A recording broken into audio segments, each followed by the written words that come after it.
Ito ang inyong lingkod na nagbabalik upang magbigay ng mga balitang walang bias at pawang katotohanan lamang. Ito ang Bayang Pinas. Ang isyong ito ay naging usap-usapan sa buong bansa at iba't ibang social media platforms. Sa kabila ng inaasahang suporta mula sa hanay ng militar, umugong ang mga balita na pagkakaisa ng ilang matataas na opisyal ng Sandatang Lakas ng Pilipinas at Army Generals upang mapaghayag ng kanilang mga hinaing laban sa administrasyon ni Presidente Kuting ng Norte Jr.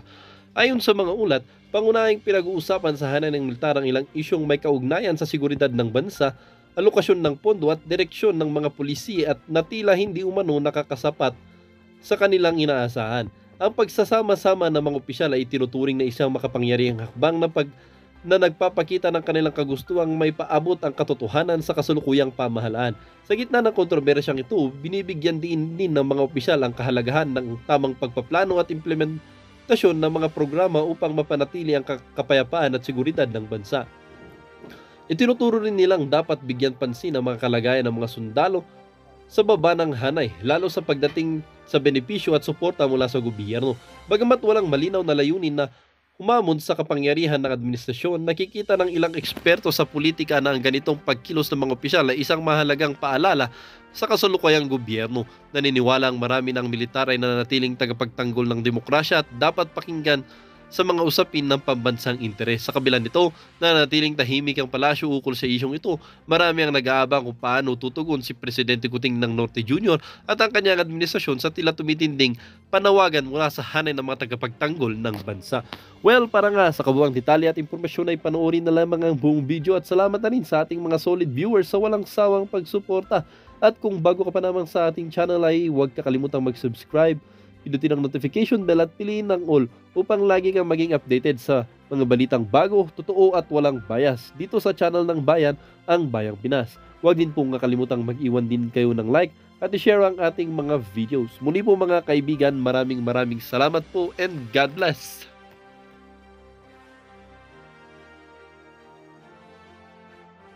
Yung yung katotohanan eh. Walang kinikilingan eh. Hanip kayo. Tapos mag-alliance kayo with CBP, NPA, NDF. Meron kayong papaupiin doon sa putang ina nyo, hayop kayo. Hanip kayo talaga. Sorry sorry. Ako asar na asar eh.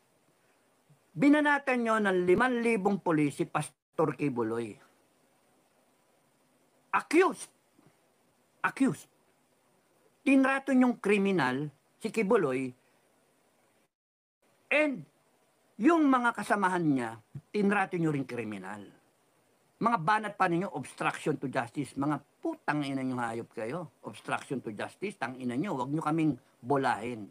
Alam namin yung karapatan namin.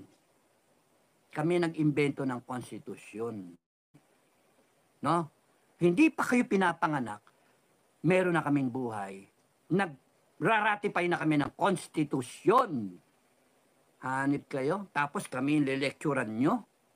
Mga hayop. Tatratuhin nyo, accused pa lang yun. Samantalang, yung congresswoman, convicted. Convicted. Ayun, letter Q na naman yun. Convicted. Sir, General De Leon, Sir Jojo, convicted, letter Q, convicted in Congress. Di ba? Nakaupo pa rin sa Congress at tinatanong ang Vice President ng Pilipinas regarding use of money. Hayop ka. As if meron kang moral ascendancy. Convicted ka nga eh. Ang inang yan. At didepensahan pa ng Kongreso yung kasamahan nila. Ay, naku ng puto. Kaya kita mo eh, bayad lahat to eh. Bayad eh. May araw rin kayo. Okay. People power. Para ano so-short think mo. So-short ko na. People power. Karapatan natin yan. When wala ka ng matakbuhan, kanino ka tatakbo? Sa taong bayan. Tayo-tayo. Ngayon, there's got to be a leader. Who's that leader? BP Sara. Obviously, Constitution, sinasabi, second in command siya. BP Sara, wala kang takas. Ikaw ang nakalagay sa Constitution. Ikaw yung tumakbong Vice President. Bago ka tumakbo, alam mo na yan. Dapat, alam mo na you're the next in command. Pagka hindi umubra yung Presidente, ikaw na.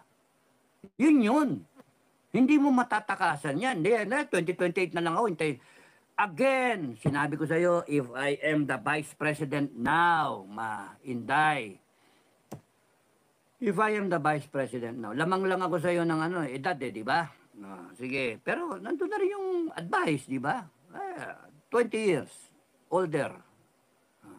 20 years older than you. Ba, o nga, no? No? Parang palang no? 43 ka ba ngayon? 63, 20 years older. So I have the benefit of more years. You may have the benefit of intelligence, but I have the benefit of wisdom. Because wisdom is acquired through experience. Years and years and years and years and years of experience. So yung wisdom nga kicks in sa AFP nga at the age of 60 pataas. O sayang nga yung 56 ka retire yung age mo 56 kulang ka pa sa wisdom. That explains kaya yung mga general natin sa AFP hindi naisip yung mga naiisip nung mas nakakatanda. Because nag-kick in na yung wisdom. Na, meron kayong intelligence, pero wala pa yung wisdom. So, Madam Sara, tayuan mo. Kasi if I were in your shoes, tayuan ko yan. Siyempre, I'm speaking with the benefit of wisdom. Pero at your age, at 43, hindi ko rin tatayuan. Hintayin ko, mag-ano ko. Pero, take it from me, na who can speak at the age of 63, na may konting wisdom, konti lang naman no? Galing sa langit, ang wisdom ko, na pwede mong tayuan yan. Kasi, ang question niya, kaya bang matagalan ng mga Pilipino isa pang araw na nagdedelikado tayo maging narco state? Kasi may problema sa droga. Kahit hindi na problema yung presidente sa droga. Problema talaga ang droga all over the country now. Problema yung mga nawawala, kidnapping, etc. Problema yung pogo, problema yung nakawan sa gobyerno all over. Na, kanya-kanya. And then problema sa utang-utang natin ngayon. Problema sa West Philippine Sea, AFP, hindi natrato tayong ganyan. May alliance tayo, pwede magkaroon ng digmaan anytime. Na yung problema, ikaw na rin nagsabi. Pero, ang dyan, anong gagawin mo? Diba? Hindi pwedeng salita na kailangang gawa. Ang mga Pilipino, advance na. Why? Galing na sila Nandiyan sila ngayon. Gutom, pagod, suya, naumay na. Hinintay na lang nila Kailan ba? Magwawakas. Kumbaga sa comics, no? Wakasan di ba? Na kailangan, ang peg ni Madam Inday, sagutin mo lang, honestly, sa sarili mo. You're the Vice President. How a lot of Filipinos wish they were the Vice President. Isa ko. Yan Madam BP, how I wish I was the Vice President. But, ikaw Ikaw yung Duterte. Enrique, ako. Duterte ka, dugong Duterte ka, tatak Duterte ka. Ikaw yung Vice President, ikaw yung binoto. Isa ako doon sa bumoto sa iyo. So, kung titignan mo yung mga kababayan natin, marami, mga general natin, how they wish sila yung Vice President. Ako yung namin ko, how I wish I was the Vice President so I can end it now. I can end it now. Saan tayo? 32 million? I'm confident. 32 million yung akin. I'm confident may mga military akong kachika-chika, mga kamarites. At alam ko ng tatay ko may pinuhunan sa military. Mahal na mahal sila ng armed forces tsaka ng PNP. Maghati pero mas maraming kakampi sa akin. Yung ganun ba? That's how I will think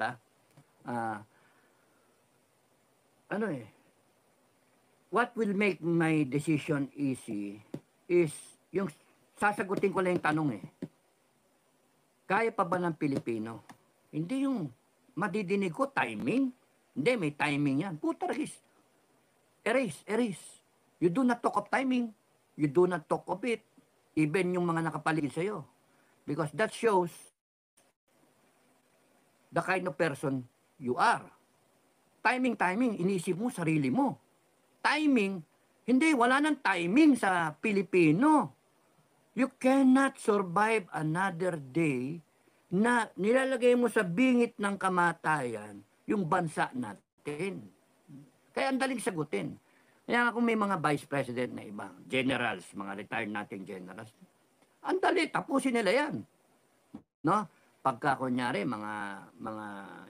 kunyari, ang vice president, si Roque, o si Trixie, o si Glenn Chong, o si Marlica, o si Metran, tapos siyang kagad kay Metran. O sino pa to? Itong mga batateros. O sino pa? O sige, lahat na ng vlogger yan. Kita mo, sila yung may posisyon, sila yung binoto ng tao, sila yung may 32 million at nakikita mo, objectively sa kanilang mga vlogs makita mo, tatapusin nila yan. Bakit mo nga naman pababayaan na putya. Tumayo ka, ikaw mag-lead sa tao because the Constitution respects you as the second president. You were installed by the people, the Constitution, the Republic of the Philippines. You're there. And now they're trying to take you out. No? Take you out. Meron pang mga attempt pa na mag-hire ng magi-sniper sa'yo. Puta lang yan. Mura-mura naman. Mura-mura. Sa ngalaws. Kaya nga people power will not happen if ang mga tumatayo panay-tiniente lang. Pinakailangan tumayo, commander-in-chief. Hindi pwede si Bongbong. Ikaw, Vice President, na acting as the new Commander-in-Chief. Tingnan mo, susunod lahat. Hindi yung ganon-ganon, hindi yung naghintay, hindi yung timing, hindi yung paparami na muna, tsaka kayo maglilitaw, hindi. Kahit 100 lang dyan, kahit 1,000, 2,000, yung kaya mong isapalaran yung sarili mo, people will love that. That's what I'm gonna do. Kung ako, tatayo ako dun No? Kaya ayokong tumayo kasi ikaw dapat ang tumayo. Kaya mga kababayan, hindi nyo ako makikita dyan sa rally. Ayoko mangyari na magawa ng papel yung incoming na presidente ng Pilipinas.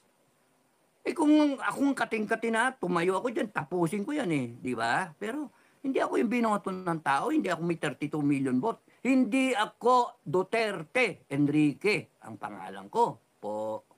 So hindi pwede ako, no? Kahit yung FGF may 5 milyon, hindi pwedeng ako. It has to be the Constitution. It has to be the Filipino people. It has to be aspirations, ideas ng taong bayan. Hindi yung ipopwersa mo yung sarili mo. You see? Kaya wag niyong sasabihin, tumayo ka na, magsalita ka doon. Tangina, magsalita, I get carried away. Maya-maya, mag-declare ako revolution doon. Wala na masusunod. Mamaya ako, nakaposto na nga, nakaselda na ako. Sasabihin ko, hindi, sinunod ko lang si Mitran. Hindi ako, nakinig lang ako kay Advice sa akin ni Iwan. Hindi, kami, walang iwanan kami. Patay kung patay kami. Kaya walang iwanan. June, Commander Bukay, ingat ka lagi sa biyaya. Naka-target tayo Well, anyway, pagka merong lumapit sa'yo, convert mo lang. Convert mo. At saka pag kami nangyari sa'yo, madadali ang administration. No? We will support each other. FGF, we will support each other. Nothing happens to you. Sabi ko nga natutulog lang tayo sa pansitan, nandito lang. Ganun-ganun lang tayo, di ba?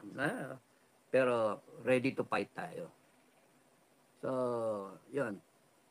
Ngayon, people power. Na-explain ko maigi ha, para mag-materialize yung people power, saan kayo nanggagaling mga kababayan? Sa Constitution tayo nanggagaling. All power and authority emanates from the people. So, yung ability ng gobyerno mag-declare ng martial law, yung ability ng gobyerno, yung power ng gobyerno, authority ng gobyerno na babasahan ka ng minsan hindi pa nga Miranda rights, no, hindi ka babasahan o whatever, hulihin ka, obstruction to justice, etc., etc. All that baloney, na itutuwid natin yan. Dadating dadating tayo dyan sa husgahan, no. Ang mga PNP, yung natitirang matitino sa PNP, magpakatino kayo. Sabi ko nga, magputi lang kayo para magkaalaman that you are the police of the Filipino people. Marami namang matino No? Marami tayo. May mga subscriber akong PNP, may mga retired PNP sa FGF. Kaya nga ingat na ingat ako na salbahin tong mga PNP. Pero lagi ko sinasabi nga, hindi lahat, no? So, siyempre, yung mga PNP natin na mga kasama na retired, nagagalit. At hindi ganyan yung PNP iniwanan nila. At marami tayong mga PNP na mahirap. Na, sa FGF, mahirap. Wala nga naghihintay nga ng pondo. wala ka Kaya kayong mga matitinong PNP, huwag kayong magpapadala sa mga illegal na order, isipin nyo. Ayan, pakinggan nyo yung susunod kong vlog. No? AFP, PNP, para sa inyo yan. Okay, so, saan kayo nanggagaling? Dito, people power. Yung paghuhusga. Pagka wala na matakbuhan ng tao, tatakbo tayo sa sarili natin. Habang tayo dumadami at nagigising, kinakailan tumayo yung leader. It's not an Enrique, not a Metran, not FGF. It is Inday Sara. Not a Glenn Chong, a Trixie Cruz, not a Harry Roque, Salpanelo, sino pa, lahat ng mga kalyado, not a Bato, not a... Sino to? Yung artista, si Robin, tsaka si Bongo, or sino pa. Lahat sila nakakatulong tayo. Pero ang dapat talaga na makita ng tao, yung leader, yung tatayo. And consistent doon sa Constitution natin. Marcos, hindi pwede, nagwawala, no? Nasira na tiwala ng tao, na binobola yung tao, nagsisinungaling sa harap ng tao, na may problema sa droga, na ayaw niyang magpa-drug test. Nang ganun ba? Na kinukurap, pinayagan niya na patakbo yung bansa ng kanyang pinsan at ng asawa. Ngayon, minsan, nag-ano na yung asawa nagkakalma na, si Tamba na lang ngayon. So, nag-ikot sa kampo, binibili yung mga opisyal. Puta yan. So, sa susunod, meron akong sasabihin niya. Sa susunod na vlog. So, yun yung ko. Hindi pwede si Marcos. Sirang-sira ka na Sirang-sira ka na. Ano yung ating konstitusyon? Vice President, next in line, spare tire. So, hindi pwede. Dapat impeachment. Impeachment. Impeach ninyo. Yung mga magagaling na lawyer. Tignan natin kung may impeach. Hindi naman may impeach. Numbers game impeachment So, we have a system na may flaw, no? Pero, naniniwala ang sistema natin, yung constitution natin, sa People's Initiative. Naniniwala sa People's Initiative. Na yung constitution pwedeng palitan, CONAS, and People's Initiative. Ano yung People's Initiative? Na pwedeng tayo, a certain percentage ng society ay magpipirma because we want to change or amend, the right word, a provision of the Constitution. Nag-attempt nga very recently itong Kongreso natin at saka Senado. Kinu-question ng Senado kasi mawala sila sa isang botohan lang, hindi separately. isang botohan, 24 senador. Patay ka sa 300, di ba? Kaya dapat separately. So, nirespeto ang punto, the philosophy behind, the intent behind is that somewhere, somehow, may fail-safe tayo na nilagay natin doon sa pag-amenda ng konstitusyon. Kung pinag-uusapan ang pag-amenda ng konstitusyon by CONAS, Constituent Assembly, no? CONAS na ngayon, tsaka CONCON, Constitutional Convention, mga boboto tayo ng sinong gusto natin, mga academe, mga magagaling, at yung pangatlo, through People's Initiative. Konstitusyon, pinag-uusapan. Then it recognizes People's Initiative. Tayo, kung gusto natin, tayo masusunod. Think about it, mga kababayan. Gray area. And even the Supreme Court and the mga magagaling sa batas, hindi nila kayang sagutin yan o magkaiba-iba ang sagot nila. Pero bottom line dyan, yung sinasabi ko sa inyo, Konstitusyon, tayo, taong bayan, all power and authority emanates from the people. Sovereignty resides in the people. Tayo. Ikaw, ako, siya, tayo.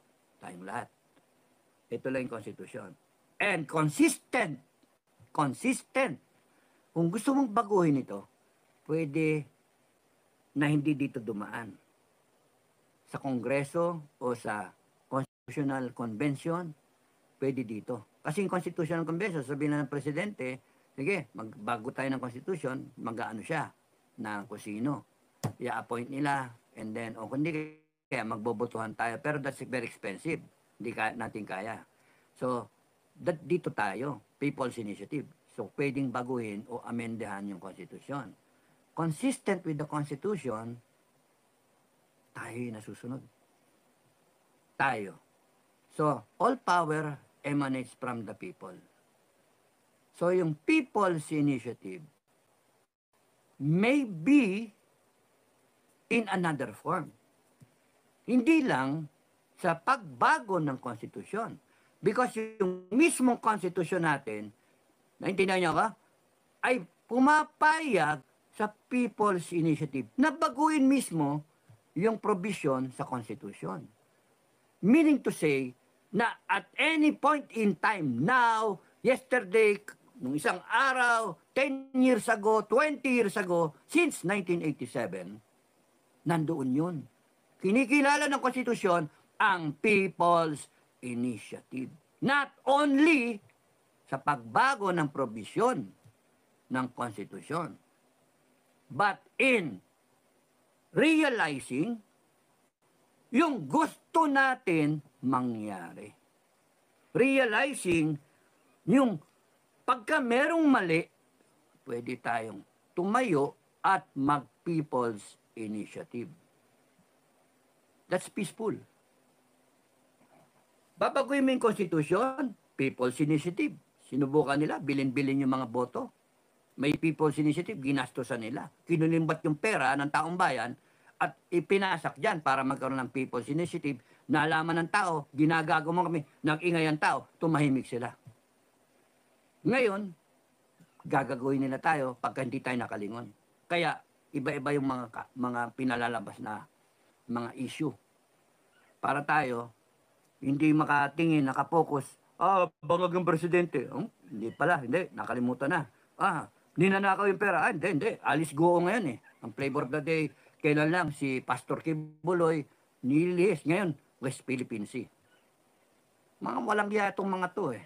No? Tinatanga tayo eh. Ginagalit tayo. Gusto ko i-stress. People's Initiative ay nirerespeto ng mismong konstitusyon kasi binanggit na pwede mong baguhin mismo yung provision sa konstitusyon by way of the third way, People's Initiative. Tayo. Ibig sabihin, nire-recognize ng konstitusyon, tayo ang mas nakakataas sa konstitusyon. Sabi, no one is above the law. No one is above the law. Inan nyo, mga argumento ng mga lawyer. No one is above the law. Sorry, hindi lahat ng lawyer. Siya nga pala, congratulations kay Attorney Leandro. I hope na pumasa ka. Isa nating subscriber. Sana pumasa ka, Leandro, no? Nahirapan daw eh. Na mahirap daw ngayon kaysa nung last year. Bumagsak last year. Hindi, papasa ka na ngayon. Ganun lang yan eh. In disguise yun eh. Di pagka di ka pumasa, di take ka ulit. Take and take. Ganun lang. So, People's Initiative. Ano yung way ng People's Initiative? Wala pa nakakaalam. Kayo, anong palagay nyo? Nagbanggit si Commander Bukay ng isa na ano tayo yung i-contempt natin yung Congress. Hanip, no? Ang sarap isipin. No? Ang sarap isipin.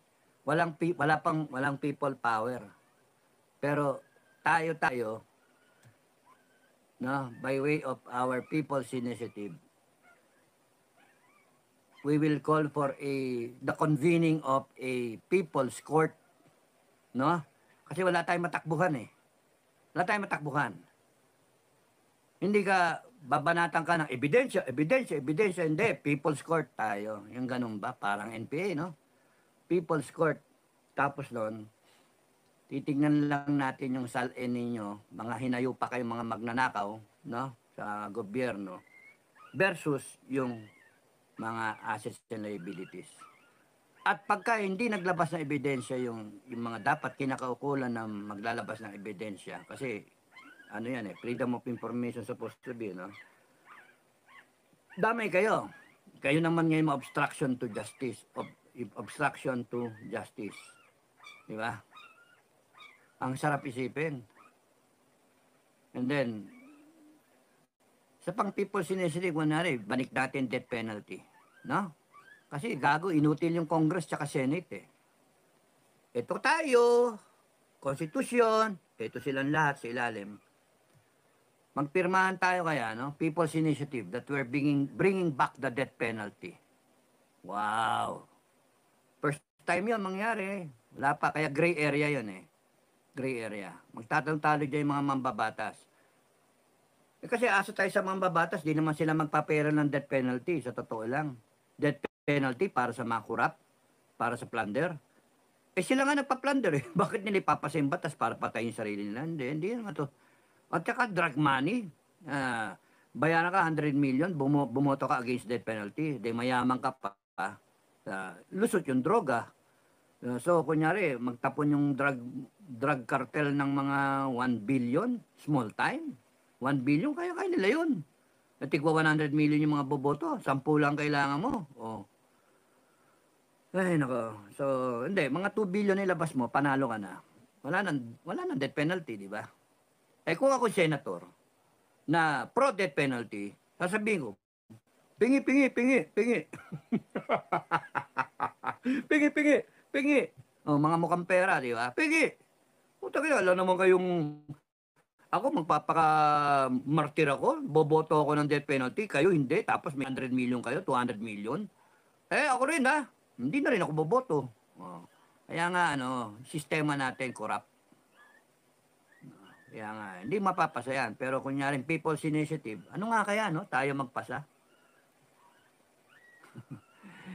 Nasabihin nila, hindi, unconstitutional. Tangina talaga, unconstitutional. Sino yun nandito? Taong bayan, we the sovereign Filipino people, no? Na all power emanates from the people. Power to contempt. Atin. Pinahiram lang natin. Tangina nyo mga congressman kayo. Ha? Kayong wala sa hulog. Power of the purse. Pinahiram lang namin sa inyo. Putya na, isisiro nyo. Babawasan nyo ng gano'n yung Office of the Vice President ng budget, gagawin yung 700 million, titigangin ninyo, tanginan ninyo. Tumutulong sa amin yan eh. Taong bayan eh. Ha? Kayo, nakaw kayo na nakaw. yung Office of the Vice President, nararamdaman namin. Pag kami sakuna nandyan, tumutulong sa amin. Hayop kayo. Yung pa yung natitira naming pag-asa